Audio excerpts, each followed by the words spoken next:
He's just so good. But why is he so good? Sure, he practices, but what does he practice? How does he think?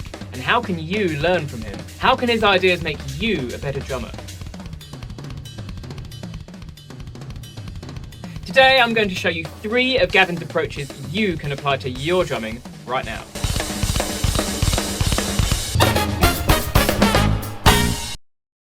Have you ever heard a song played in a public place and said to yourself, whoa, that's a weird rhythm, only to find you were hearing it the wrong way around? Leave a comment if you know what I mean. But let's clarify. Listen to this.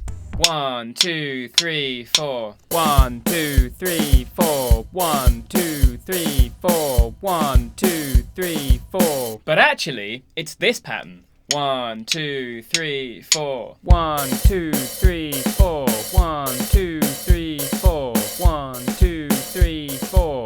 What happened in your head? Did the rhythm flip for you?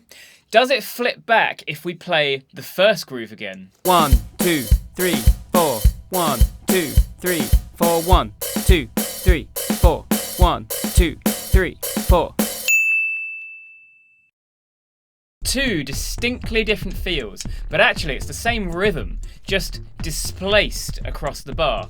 It's an illusion, if you will. And that's exactly what Gavin called it. In fact, he wrote a whole book about this idea of displacing the beat, and he called it Rhythmic Illusions. Here, Gavin talks about how he discovered the idea. I've always loved when somebody comes up with a drum part that makes sense.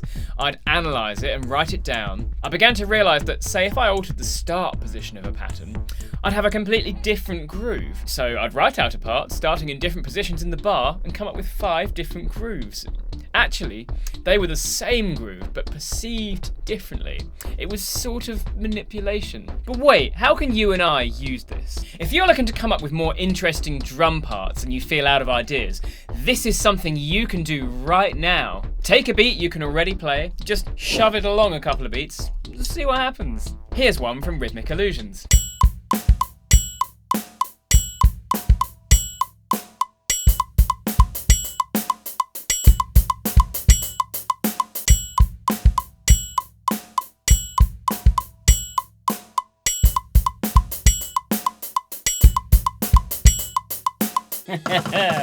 What does that give you? No one in a band will ever play along to that, right? Let me simplify. How about if we keep your right hand on the beat, but just displace the kick and the snare?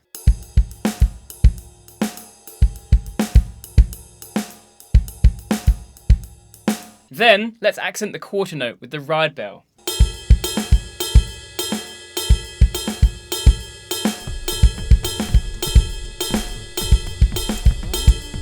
Apply a liberal amount of ghost notes on the snare.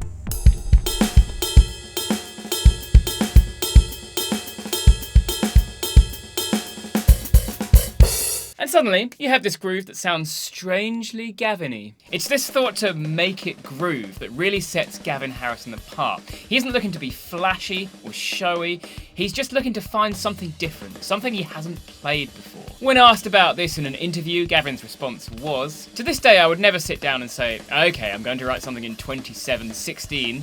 I'd play patterns that would make me feel certain ways, much like a film director does when he chooses music that's edgy or relaxed. In other words, I'd generate an emotional trigger rather than some traditional drum thing where you apply the rudiments." But Gavin has also talked about how this idea can be applied to rudiments to make your grooves really shine. Here's my basic example of this. Let's take a simple paradiddle. Now let's turn that into a simple groove. Putting an accent on the snare halfway through the pattern, maybe adding some kick, 4 on the floor perhaps, and 8th note hi-hats if you're feeling fancy. Sounds pretty cool. Now it's been groovified in a Gavin-y way. However, let's take it one step further. What would happen if we were to displace that paradiddle across the beat?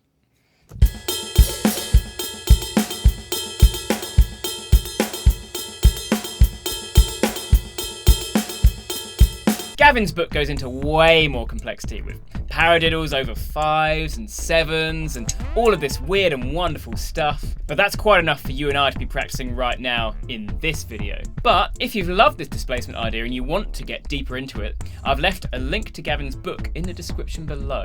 Also in there, I've left you links to some of Gavin's performances and interviews, plus a free download of mine on limb independence. I teach this to my students to help them rewire their brains, to play better fills and more interesting patterns around the drums. It's short and sweet, with exercises ranging from beginner to hilariously challenging. So if the wealth of material in Gavin's book is a little too much for you right now, and you can't spare the cash, then this is a perfect start for you. And the link for all of that is in the description below. Now you have all those rhythmic displacement ideas to fiddle around with, it's time to put them to good use. I'll let the man himself describe it in his own words. On the drum set, I do a lot of kind of improvising and experimenting, looking for new ideas, looking for new possible patterns that could lead to some writing possibilities. You know, I'm in a couple of bands where I can pretty much play whatever I want. So I'm always looking for, sometimes when you're improvising, you play something and you think, oh, that's kind of nice. I better write this down or record it somehow because there's some good possibilities, some things I've never played before. That's what can happen if you're really improvising. You just stumble across something and you surprise yourself and think, oh, hang on, I like this, what's this? And you can develop it. Normally I just get a pencil out and I write it out. The only problem with that is when you look at it a couple of years later, and I've got stacks and stacks of, you know, written notes, you can't really remember the tempo that you did it at or some of the attitude that you put into it. And that's kind of important. When you just play the notes that are written on the page, it isn't always clear that you can't remember the kind of attitude that you put into it. So sometimes it helps to get a little, I don't know, get your iPhone out or a Zoom thing and just record film yourself. No matter how terrible the quality of the recording, watching yourself play, you can then remember, well, you can remember the tempo, but you can also remember some of the movements that were inspiring that particular groove or that particular pattern. You heard him. Book some improvisation exploration sessions into your calendar, even if it's just 10 minutes. Then take something you've heard or imagined or want to try out and play around with it. But the big idea here is record everything you do. Record your entire improvisation, then file it away for later and come back to it. Then you can expand on it, change it, take the bits you like, lose the bits you don't like. This is how you can turn your improvisations in your practice sessions into fully fledged compositions and into songs. Then you can show up to band practice with an assortment of weird and wonderful grooves. Finally, I've one more of Gavin's techniques which is immediately actionable for you: micro licks. You see, there's a problem with learning fills. You see it all over YouTube and instructional videos. 5 fills you need to learn, 3 fills every rock drummer should know, etc, etc. Now what's wrong with that? It's not so much what's wrong, it's what's missing. These videos are excellent, they're a great starting point, but they are only a starting point. Think about this, you learn 5 fills, you go, great, these are my fills now, my fills have improved, I have improved, but now those are your fills. That's all you got. What if you come to play something and none of the fills you know really fit it? And how many complete fills can you really memorize before it starts to get silly? Let's simplify. When drummers improvise, it sounds like a constant flow of new things, rather than, oh, these are the 5 fills that I have learned. I will play them now. I'm not talking about working on a whole 4/4 bar drum fill that you've worked out, and then every time you're playing at a certain tempo, you think, oh, I can do that fill that I've worked out. I think I got rid of that mentality about 25, 30 years ago. Surely everything the drummer's playing in this creative flow of new ideas, they've played before. Surely. Otherwise it wouldn't sound nearly so polished. It sounds fresh, right? You don't go, oh, that's the exact same fill they played last time. And they'll often never repeat themselves exactly in one improvisation, if they're a great improviser. But how is this achieved? It's this concept Gavin calls micro licks. A fill is basically a macro lick. a longer pattern of notes that flow together. And here Gavin talks about how he uses micro licks to make new ideas. Sometimes I'm looking for real micro licks. It could be just a movement that is, a bass drum, a flam between the tom and the snare going onto the bell of the ride. And I think, oh, that's nice. Now that one tiny movement, I could use that micro lick pretty much anywhere in any tempo. It's just a nice voicing, the way the bass drum, snare drum, flam and tom and end on a ride. The way that sounds, I think, oh, that's really nice. I could maybe put that inside a fill that I'm doing, and then that just happens to go inside. And along with lots of other little micro fills, some of them are just the way that you brush the hi-hat in a triplet fashion, or there's a million of these little micro things that you do. It kind of makes up your personality and your sound in a way, because your fills have some of those signature mini, tiny little fractional licks. You heard it, and these micro licks could only be a few notes long, but if you have them down, you can string any number of them together in any order at any point in the music, creating this unique flow of fresh improvisation. Okay, let's get practical. Here's a clip of Gavin playing one of his more infamous tunes.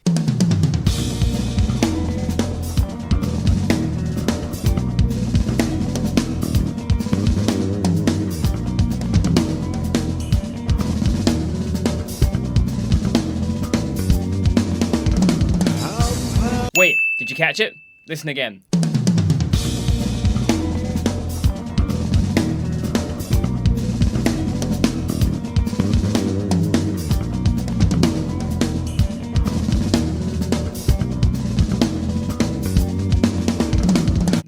There it is. Honestly, there are a ton of things Gavin does in this passage we could call a micro lick, but we're going to focus on this bigger, more obvious one, because it's bigger and more obvious. Gavin's playing this with a double pedal, but if you don't have one of those, just play it with one foot.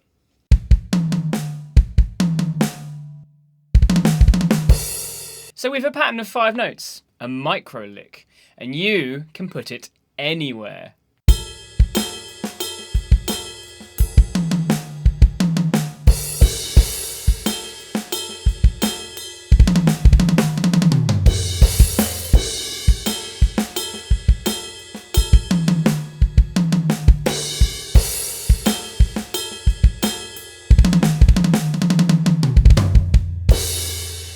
You use micro licks already and didn't even know it. Here are a few common ones. Just right, left, kick, right, left, kick, right, left, kick. 3 notes, played anywhere, anytime. You can turn this into large, flashy fills, a la John Bonham, Neil Peart.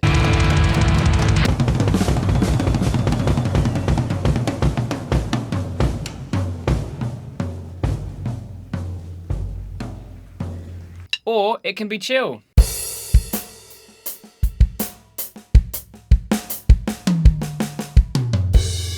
Here's a simple favourite of mine.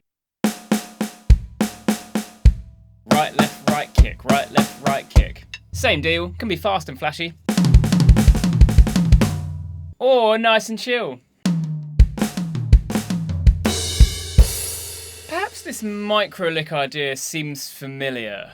A word is stirring in my memory. Rude? Rude? Drummers are rude? No, maybe... Rudiments! That's it. This is what rudiments are supposed to be. It's a micro lick you can use anywhere, anytime. Unfortunately, they're often not taught like that. Oh, it's a boring exercise you need in order to pass an exam, to make your parents happy. Oh, it's a speed game, we're in a massive rabbit hole of showing off. We've all seen that, but none of these have anything to do with actual music. Really, a rudiment is just a micro lick. Check this out. Let me take a rudiment and combine it with these micro licks to make something different and interesting. Although, of course, you can be the judge of that. My rudiment of choice for today's entertainment? The paradiddle-diddle, or sometimes known as the 6-stroke roll in its inverted form. We'll get into that later.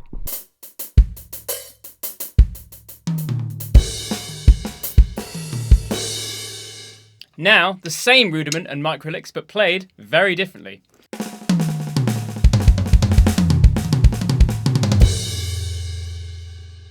And there, you have the key to Gavin's improvisational mastery. Many other drummers have developed their own microlicks, and you'll hear them if you're looking for them. But it's these three concepts used together that make Gavin Harrison a master of the drums. Clearly he has the technique to back it up, but it's what's in his mind that makes him sound so unique. Think about it. Sit and improv some stuff, record the session, come back to it later. Take the microlicks you love and develop them.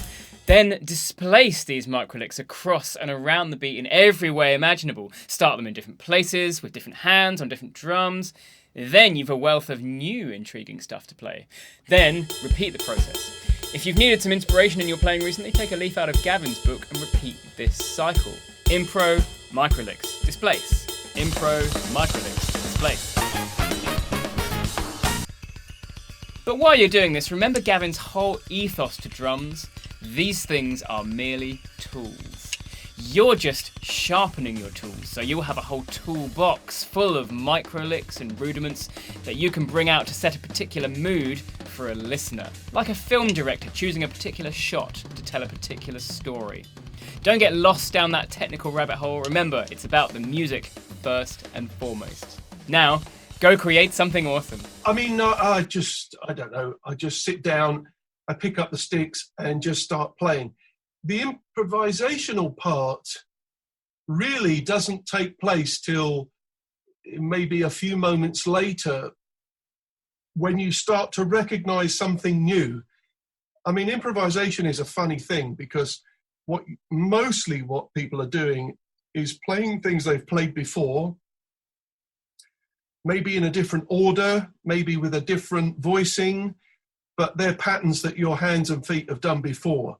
Now, true improvisation is the point where your ears suddenly recognize, oh, you've never played that before. Mm. That's the bit I'm trying to get to. I can also sit down and just, I guess it maybe a better word is noodle than improvise, and I can noodle for 20 minutes and not play anything new. But my mind is, free to wander.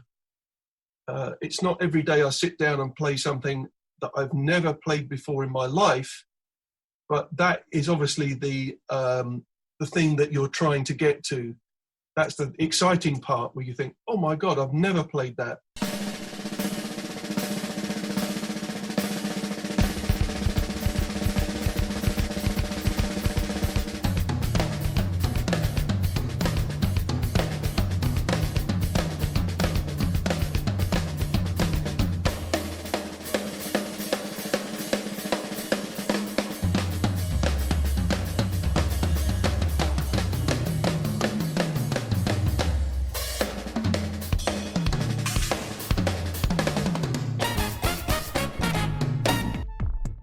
Hey, if you're a fellow Gavin fan, leave me a comment, let's share the Gavin love. Plus, if you want to go further into Gavin's work, I have a super granular breakdown of the drum parts in a Porcupine Tree song. The video is here, and I will see you there.